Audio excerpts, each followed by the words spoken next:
నమస్కారం. పచ్చిరొట్ట సాగుతో జీవ వైవిధ్యంతో పాటు భూసారం పెరుగుతుందని తాడేపల్లిగూడెం సబ్ డివిజన్ సహాయ వ్యవసాయ సంచాలకులు ఆర్ గంగాధర్రావు అన్నారు.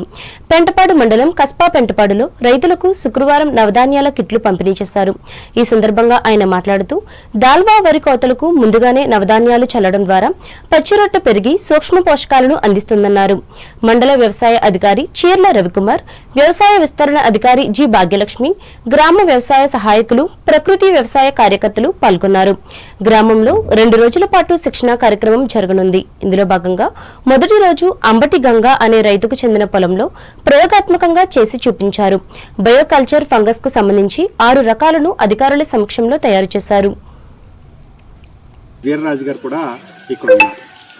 మరి వారం రోజుల ముందుగా మనం ఈ పచ్చిరొట్ట విత్తనాలు అంటే మామూలు పచ్చిరొట్ట విత్తనాలు అంటే జనుము, జీలుగా, పిల్లి పెసర విడివిడిగా మనం వాడతాము గత ఎన్నో సంవత్సరాలుగా.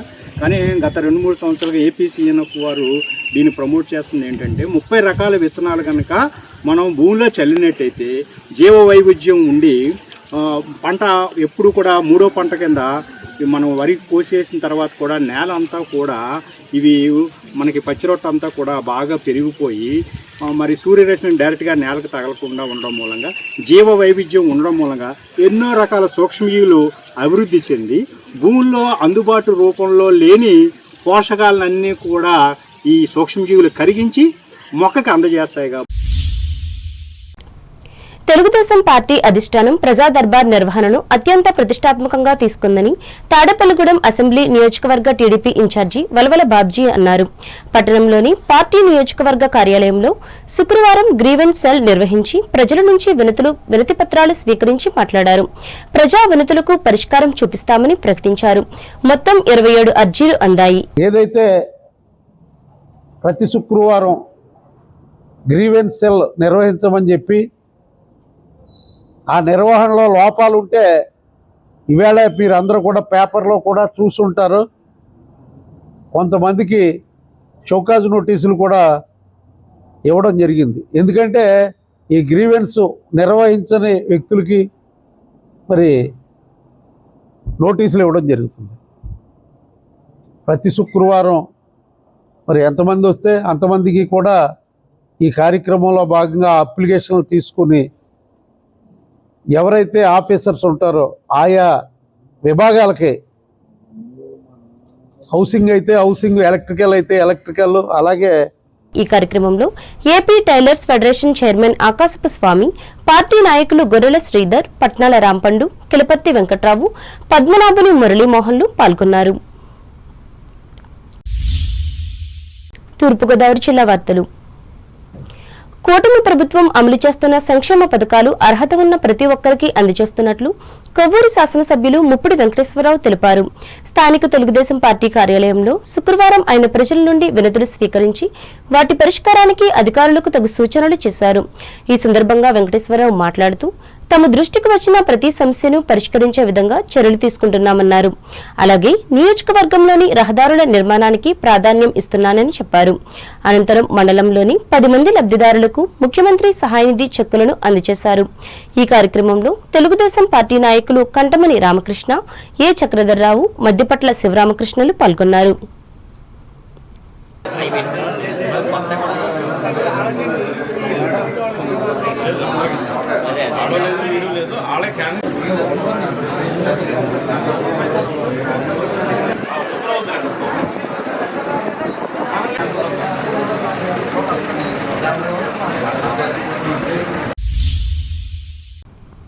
అంబేద్కర్ కోనసీమ జిల్లా వార్తలు. అంబేద్కర్ కోనసీమ జిల్లా పి గన్నవరం వద్ద గోదావరిలో అరుదైన పులస చేప లభించడం విశేషంగా మారింది. సాధారణంగా వరదల కాలంలో మాత్రమే గోదావరిలోకి వచ్చే పులస చేప ఈసారి అన్ సీజన్ లో కనిపించడం అందరినీ ఆశ్చర్యానికి గురిచేసింది.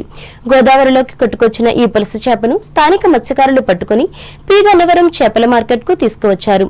పులస చేప మార్కెట్కు వచ్చిన విషయం తెలిసిన వెంటనే ప్రజలు పెద్ద సంఖ్యలో అక్కడికి చేరుకుని కొనుగోలు చేయడానికి ఎగబడ్డారు. పులసకు ఉన్న ప్రత్యేక రుచితో పాటు అరుదుగా లభించడం వల్ల దీనికి భారీ డిమాండ్ ఏర్పడింది. చివరకు ఈ పులస చేప 4,000కు అమ్ముడైంది. సాధారణంగా సీజన్ సమయంలో ఇదే పులస చేప ధర 25,000 నుంచి 30,000 వరకు ఉంటుందని వ్యాపారులు చెబుతున్నారు. అయితే అన్ సీజన్లో లభించడం వల్ల తక్కువ ధరకే దొరకడంతో పులస ప్రియులు ఆనందం వ్యక్తం చేస్తున్నారు.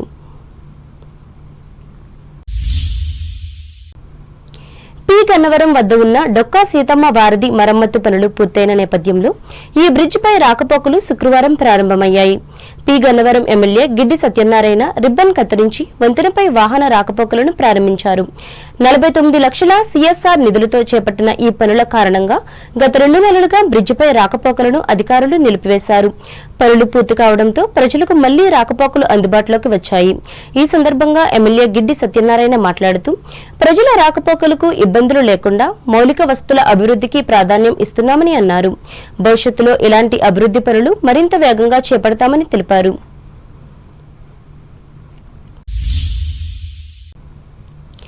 ఎస్సీ ఎస్టీ లబ్ధిదారులకు పీఎం సూర్యఘర్ పథకం వరం లాంటిదని అందరూ సద్వినియోగం చేసుకోవాలని కొత్తపేట ఎమ్మెల్యే బండారు సత్యానందరావు పిలుపునిచ్చారు.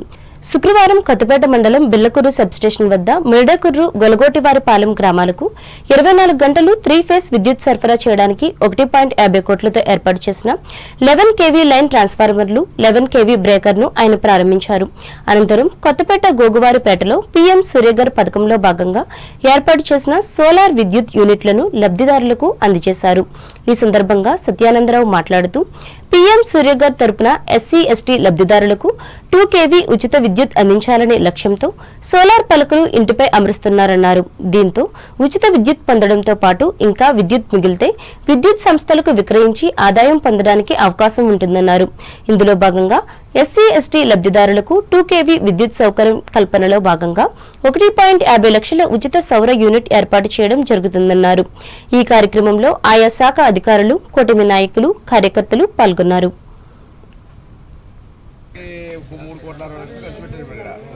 దానివల్ల గాలి వచ్చినా చెట్లు ఇచ్చినా మొత్తం అయినది హ్యాపీ. దాని వరకు వీళ్ళందరూ అడిగేది ఏంటంటే 3-ఫేజ్ సప్లై మా ఊరు కంప్లీట్ 24 hours ఉండాలి, 3-ఫేజ్ సప్లై కావాలి అని అడుగుతున్నారు. దానికి ఇప్పుడు మీరు ఇక్కడ ఏమంటున్నారు, మోరేకుర్రు గొలకూరు ఇవన్నిటితో పాటు 12 కిలోమీటర్లు మళ్ళా 11 kV అనేసి ఓకే సార్.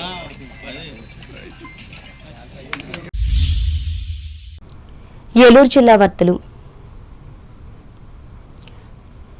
సేంద్రియ వ్యవసాయ ఉత్పత్తులకు మెరుగైన ధర లభించే విధంగా ఫుడ్ ప్రాసెసింగ్ యూనిట్ చర్యలు తీసుకోవాలని జిల్లా కలెక్టర్ కె వెట్రిసెల్వి సూచించారు. ఏలూరు కలెక్టరేట్లో సేంద్రియ వ్యవసాయ ఉత్పత్తుల ప్యాకింగ్, బ్రాండింగ్, లేబుల్పై శుక్రవారం నిర్వహించిన శిక్షణా కార్యక్రమంలో కలెక్టర్ పాల్గొని దిశానిర్దేశం చేశారు. ఈ సందర్భంగా వెట్రిసెల్వి మాట్లాడుతూ సేంద్రియ వ్యవసాయ ఉత్పత్తుల ద్వారా కలిగే ఆరోగ్య ప్రయోజనాలపై ప్రజలకు అవగాహన కల్పించాలని అన్నారు.